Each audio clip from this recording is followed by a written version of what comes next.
Hi, இன்னைக்கு Monday. ஜஸ்வினுக்கு full day school இருக்குன்னு சொல்லியிருந்தாங்க. சரி, என்ன லஞ்சுக்கு வேணும்னு கேட்டதுக்கு பராட்டா வேணும்னு சொல்லி கேட்டான். சரி, பீட்ரூட் பராட்டா மாதிரி ரெடி பண்ணலாம் அப்படின்ட்டு ஃபஸ்ட்டு அதுக்கு மாவு பிசைஞ்சு வச்சுட்டேன்.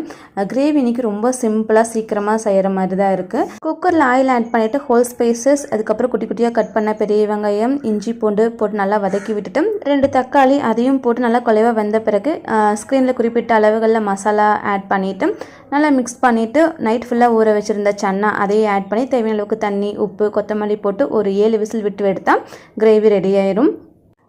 அது ரெடி பண்ணி வச்சுட்டு பராட்டாவும் சைடில் ரெடி பண்ண ஆரம்பிச்சிட்டேன். சுட சுடவே எனக்கும் உனக்குன்னு கேட்டு நின்றுட்டு இருந்தாங்க.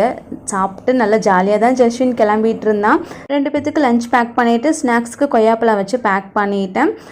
கொஞ்சம் மூஞ்சில் ஒரு மாதிரி ஆயிடுச்சு. ஸ்கூலுக்கு போனதுமே அழுக ஆரம்பிச்சிட்டான். என்னடா 2 நாளாக அழுகாமல் போனவே இன்னைக்கு ஒரே அழுகாச்சியாக இருக்குன்ட்டு எனக்கும் ரொம்ப கஷ்டமாயிடுச்சு.